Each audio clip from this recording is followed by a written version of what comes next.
Akaseera kano kennyini nyongera okubuuza kwera n'okwebaza okubeera ng'ogoberera programs zaffe ez'enjawulo wano wennyini wendi ngenda kubeera nga neegattibwako Cindy Sanyu lujja obizigemanya gange atulaba akaseera kano tuli ne Cindy mu the worship house e Nansana. Cindy okusookera ddala obulamu obusanze otya mu kanisa? I feel like something has changed. Mbadde musanyufu nnyo okuba nti mbadde mu kanisa leero okwogerera abantu but also okutendereza Mukama na kumwebaza with everybody else. So kibadde kyakabi nnyo. Wenyumiriza ki okubeera omukyalo first of all kuba nti no ofuneyo confidence manyi ensi eno nzibu bulijjo olaga waliyo bingi nnyo bikulemesa naye bw'oba nakiri nti no Mukama ali nange kikuwa amaanyi okwaprochinga anybody n'ogenda anywhere n'okuloota ebirooto ebinene because omanyi nti waliyo Katonda ali mabega gange. I think kye nsinga okwenyumirizamu okuba nti ndi mukazi nti akkiriza mu Katonda. Yes. Okay, wakati mu service tukulabye nga amaziga gazze. Ki ekisinza okuleeta amaziga gazze? Kubanga okubeera wano, okay, most of the things byenjogedde sifuna chance ebyogera kubanga mwete mubimbuuza okitegeera. So for the first time nze mu church nenjogera ekibadde mutima gwange for a long time naddala ekya Bomb Party concert nti yes kyali kyakabi kinene naye simanyi nti abantu bo balowooza nti tebamanyi nti nze nange oluusi neetunuulira nentya neneewunya how did that happen nembanga neebaza Katonda kati nayimiriddeawo nenkyogerako and then the reality of everything hit me nti omanyi nti nzaani si feeling nti nza deservinga nnyo ekintu ekinene bwe kityo but when it happened so at that moment onakyogeddeko nekinyingirako chivola nti nakaabye. Yes, because I felt kyali kintu kinene nnyo and Mukama yekka yakikola. Yeah, so I became emotional just ekyankaabiza amaziga. Before COVID I did go to church nali kuba nsabira ku watoto so ngenda mu church obuzibu sometimes at Saturday tukola paka kiroso n'okumanya nga tusobola genda but every time nali nfuna chance egenda manjagala ogenda for myself but also for my child njagala muwala wange akulenga amanyi nti Katonda gyali tekyanyanguyidde n'akatono tekyanyanguyidde at all. Kibadde kizibu nnyo ofuna outfit ey'okujja mu church because yes nina engoye ezigenda mu church but si ezijja mu maaso okwogera n'abantu that is different so it was really hard to ataddeko ekkooti to try and I became more presentable for akatuuti okujja wano okwogera so kibadde kizibu nnyo ofuna ekyokwambala naye Mukama mulungi. So mumbeera ng'olabikidde mu kamera mu maaso g'ennyumba ya Mukama then ne tudda ku style of weyayo somehow tekikulimitinga emukkongozeeyo bwebe. I think ku muntu ali eyo yayinza okiraba bw'atyo naye for me I've always had a relationship with God nze ndowooza when tugenda ewa Mukama it's always personal, it's your relationship with God ne bw'ogenda okulokoka bagamba personal relationship with the Savior so buli omu ne relationship ye eri different ne Katonda so not all of us tujja kuba mu church nti buli kaseera tusaba tuyimba ennyimba z'ekirokole but just because I don't do all that doesn't mean nti Mukama simwagala. Doesn't so that is my relationship ne Katonda nti twetegeera. I do what I do for business nenzira eno and I humble myself and say God I still love God in whatever I do. So gwe tubusuubire maaso kiriya. Well, in the beginning, it was weird because nagamba abantu nti ngeze because tuli mu quarantine. Ate sinze abantu bangi tugeze, but it's I don't know why people feel like nzenga Cindy sina kugeja. Because it's the same thing, but no, but they're busy. My life has been really busy. So suddenly, sirina byakola.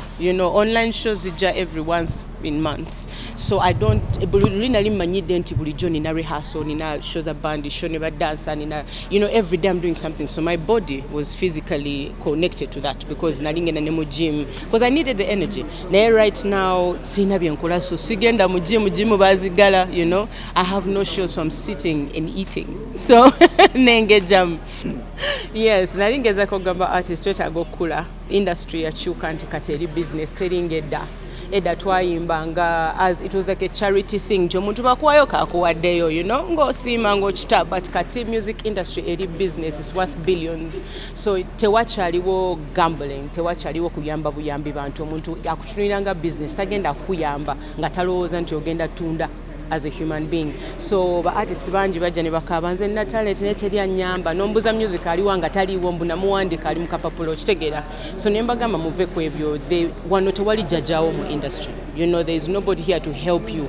People are looking for a business. So choino kola is start your industry gwe kenyini. Bako ne kyolaga nti bojamu record label kebe TNS oba kebe Swangs Avenue kebe Gagamel baga akulaba kikyokozeewo. So kinali mbagamba nti ba artists baveemu ekyejo ba upcoming artists bekolerewo ekintu so that Bojeri company oyina kyolaga then baja kukola kubesingira ku ekyo kusayininga naye tewakyaliwo bantu abagenda okuyamba buyambi mbulwa mutima mulungi mu industry nedda because it's an industry now, it's a business.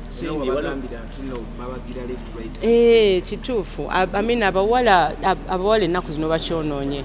You know, every time ennaku zino the cases eziriwo ez'abawala bavaayo mu sexual harassment, manager yakozebwa ati nemuwaako ate n'atanyamba mu career yange nze ngamba ekyo ekyejo mukijjemu. You have talent, invest in yourself. Va mu kwegaba okitegeera, it is not our problem.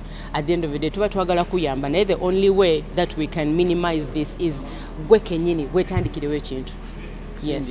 Waliwo abayimbi abasogenda wabweru okuyimbira wabweru kyogerako ki wano Uganda nga bagenda n'ekizibyo okuyimba. Kati nze first of all njagala abantu bategeere nti ekintu kya corona we are so lucky nti Mukama atuyambye bana Uganda tetuli kufa nnyo.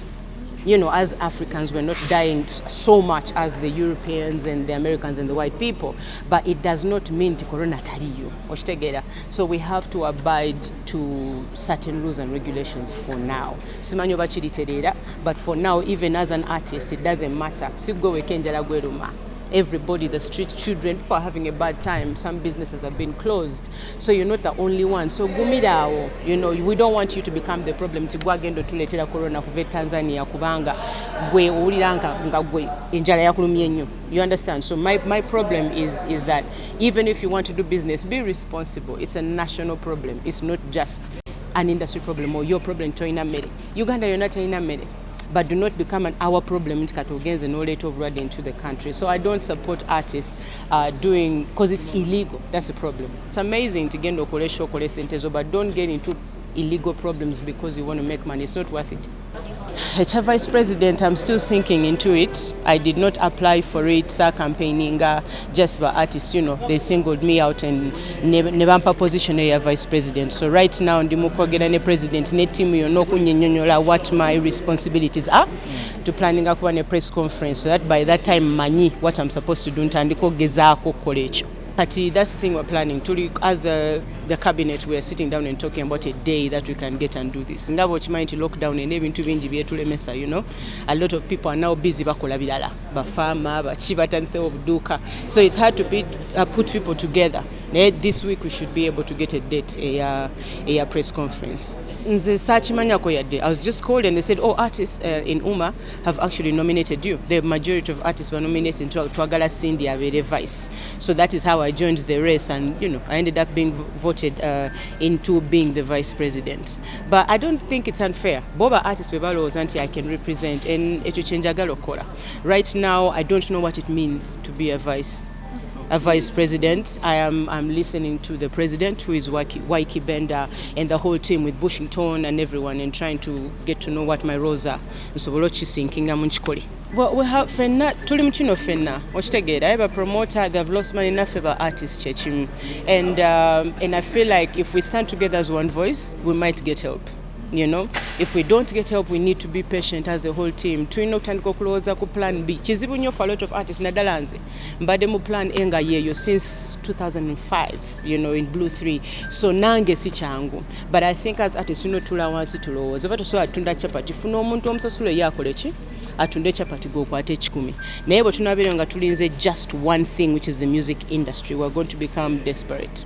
Ekirungi kiri nti agamateka tegayita, amateeka bagapozinga, you know, which is a good thing. So right now tuli mu kuteesa how to make agamateka gabere flexible tusobola ogakozesa. Saagala agamba nti ffe ba artist twagala amateeka buli, you know, every industry needs laws. Titulina ogoberera amateeka agamu. And of course as artists nange nkiraba nti tulina ebikyamu bye tukoze. What are your messages which are out there out there ezitalina kubeerayo, you know, because the sensitivity of the public, abaana bato biki, so tulina okulowooza ku kiki tuyimba. That's the truth. Yadde kitukolera sente, we have a responsibility eri abantu. So I want laws to be there, they have to be there. Naye tubale twagala just zibeere flexible tusobole okukolera wamu, era kye tuli okukola kati tuteesa. At the moment not really. Naye ndaba music we nti she's beginning a whole new career Kenya, so sina kimanyiko nga Jackie, but ndaba music we nti she's doing well. I think omanyi because the last time twagezaako kikola and she was not into it at that time, so nze ndowooza if she's really serious she knows how to get to me, you know, okumbuulira nti katali serious ayagala okikola, because bafani ba Blue 3 bakyaliwo na leero eyo concert baali gyagadde nnyo mwana.